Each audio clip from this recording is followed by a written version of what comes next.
Gitmem daha iyi olacak. Gitme. Sensiz yapamam. Seni o kadar çok özledim ki. Yanımda kal. Bu geceyi sadece birlikte geçirelim. Alya Cihan'ı Meryem'e yardım etme kararını anladığına ve buna itiraz etmediğine ikna etmeye çalışır. Ancak içsel gerginliğini devam eder. Cihan Alya'nın kayıtsız olmadığını ve duygularının bu kadar derin olduğunu görmekten memnundur. Ancak aynı zamanda onun endişelenmesini veya kendisinden şüphe duymasını da istemez. Yalnız kaldıklarında onu sakinleştirmeye ve ilişkilerine güven duymasını sağlamaya çalışır. Kendisi için başka bir seçenek olmadığını ve hayatının sadece onunla bağlantılı olduğunu vurgular.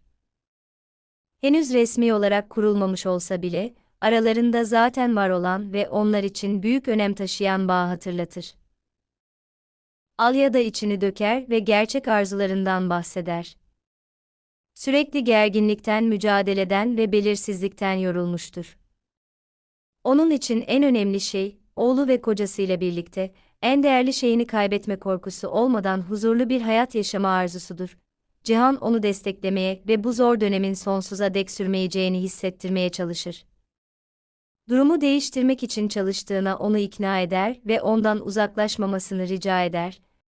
Koşullar nedeniyle bastırılan yakınlık aralarında yeniden ortaya çıkar.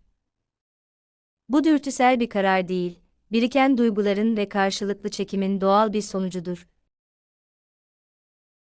Tüm olaylardan sonra Cihan ve Alya duygulardan açıkça düşünülmüş eylemlere geçerler ve Boran'la açıkça yüzleşmenin artık çok riskli olduğunu fark ederler.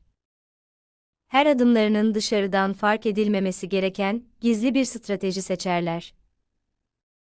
Alya özellikle Boran'ın koyduğu koşulların herhangi bir ihlalinin ciddi sonuçlar doğurabileceğinin farkındadır. Çünkü Deniz ile ilgili konu hala hassastır. Bu yüzden gerçek duygularıyla çelişse bile, kendini dizginlemek ve dikkatli davranmak zorunda kalır, dışarıdan aralarında gerçek bir mesafe varmış gibi davranırlar. Aslında bu planlarının sadece bir parçasıdır. Meraklı gözlerden uzak kaldıklarında, bu yapay sınır ortadan kalkar ve kendileri için hayati önem taşıyan yakınlığı koruyarak birlikte olmaya izin verirler. Bu yaşam biçimi hem çocuğu korumalarına hem de birbirlerini kaybetmemelerine olanak tanıyan, zorunlu bir uzlaşma haline gelir. Buna paralel olarak, Boran onların hayatlarına müdahale etmeyi bırakmaz ve etkilemenin yeni yollarını arar. Tehditlerle sadakati durumu kendi lehine değiştirecek bir karar vermeye zorlar. Sonuç olarak, Meryem malikaneye gelir ve bu, Cihan ve Alya arasında gerilim yaratmayı amaçlayan iyi düşünülmüş bir planın parçası olur. Hesaplama geçmişten gelen bir kadının varlığının tekrar kıskançlığa, şüphelere yol açacağı ve ilişkilerini yavaş yavaş yok edeceği gerçeğine dayanmaktadır. Ancak gerçeklik farklıdır. İçsel deneyimlerine ve durumun karmaşıklığına rağmen, Alya ve Cihan bu koşulların kararlarını etkilemesine izin vermezler. Onları ayırabilecek faktörlerin olduğu aşamayı çoktan geçmişlerdir ve şimdi bağları sadece duygulara değil, bilinçli bir güvene de dayanmaktadır. Sonuç olarak Bora'nın bu adımı bile istenen etkiyi yaratmaz. Bu durum onları birbirinden uzaklaştırmak yerine, birliklerini daha da güçlendiriyor ve daha da uyumlu hareket etmelerini sağlıyor. Dış baskıların hayatlarını belirlemesine izin vermeden ilerlemeye devam ediyorlar ve sürekli müdahale tehdidi olmadan birlikte olabilecekleri bir gelecek için yavaş yavaş temeller atıyorlar. Alya ve Meryem'in karşılaşması beklenmedik bir şekilde, her iki tarafında önceden hazırlığı veya niyeti olmadan gerçekleşiyor. Koşullar onları bir araya getiriyor ve bu durum hemen gerilim yaratıyor, çünkü ikisi de aralarında dile getirilmemiş sorular olduğunu anlıyor.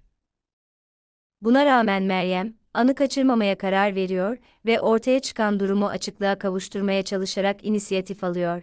Alya bu karşılaşmanın karmaşıklığını içten içe fark etse de konuşmaktan kaçınmıyor. Saldırganlık veya çatışmayı tırmandırma isteği göstermeden, çekingen ama açık bir şekilde davranıyor. Meryem ise görünüşünün Alya ve Cihan arasındaki ilişkiyi etkilediğini fark ediyor ve ortaya çıkan gerilimden kendini sorumlu hissediyor. Kendini haklı çıkarmaya veya suçu başkasına atmaya çalışmıyor, aksine dürüst bir tavır sergileyerek, aralarındaki yanlış anlaşılmaların dolaylı bir nedeni olduğunu kabul ediyor. Alya'nın tepkisi, daha önce beklenenden farklı. Cihan'la konuştuktan sonra ilişkilerine olan güveni önemli ölçüde güçlendiği için artık Meryem'i bir tehdit olarak görmüyor. Cihan'la aralarındaki durumun istikrara kavuştuğunu ve bağlarının onları ayıracak kadar zarar görmediğini açıkça belirtiyor. Duygularının onları sarsabilecek koşullardan daha güçlü olduğunu vurgulamak onun için önemli. Bu konuşma aralarındaki gerginliğin bir kısmını hafifletiyor ve etkileşimlerini daha sakin bir yöne çeviriyor. Alya özgüven ve içsel istikrar sergiliyor ve Meryem, varlığının artık başkalarının güvenebileceği bir etkiye sahip olmadığını anlıyor. Sonuç olarak bu buluşma çatışmayı derinleştirmiyor. Aksine Alya ve Cihan arasındaki güvenin başrol oynadığı ilişkide yeni bir denge kurulmasına yardımcı oluyor. Bu durumda Alya ve Cihan arasındaki ilişkinin daha derin ve bilinçli bir seviyeye doğru ilerlediği açıkça görülüyor. Meryem'in varlığından kaynaklanan kıskançlık bile bağlarını yok etmiyor. Aksine önemini vurguluyor ve her ikisinin de birbirlerini daha çok takdir etmelerini sağlıyor. Önemli bir nokta zor konuları ele almaktan kaçınmamaları, aksine korkularını ve deneyimlerini açıkça tartışmalarıdır. Bu gerginliğin birikmesini önlüyor, aksine yavaş yavaş hafifletmelerine ve güveni güçlendirmelerine olanak tanıyor. Aynı zamanda dış koşullara yaklaşımları da değişiyor. Duyguların etkisi altında kaotik davranmayı bırakıp, iyi düşünülmüş bir stratejiye geçiyorlar. Risklerin farkında olmaları onları temkinli hale getiriyor. Bu yüzden hayatlarını bilinçli olarak dışsal ve içsel olmak üzere ikiye ayırıyorlar. Dışarıdan dayatılan kurallara uyuyorlar, ancak gerçekte birliklerini koruyor ve ortak bir gelecek inşa etmeye devam ediyorlar. Bora'nın Meryem aracılığıyla onları ayırmaya yönelik eylemleri, aralarındaki bağ artık bu tür faktörlere bağlı olmadığı için etkisini kaybediyor. Alya'nın Meryem ile karşılaşması bu değişimi nihayet pekiştiriyor. Alya'nın artık sadece duygularıyla yönlendirilmediğini, durumu sakin ve kendinden emin bir şekilde değerlendirebildiğini gösteriyor. Bu içsel gelişimini ve artık korkuların kararlarını belirlemesine izin vermediğini gösteriyor. Sonuç olarak ilişkileri dış baskılara karşı daha dirençli hale geliyor. Sadece duygularını korumakla kalmıyor, aynı zamanda onları tutarlı ve kendinden emin bir şekilde hareket etmelerine yardımcı olan bir güç kaynağına dönüştürüyorlar. Tüm engellere rağmen ilerlemelerini sağlayan kilit faktörler, bu birlik ve birbirlerine güvenme yeteneği oluyor.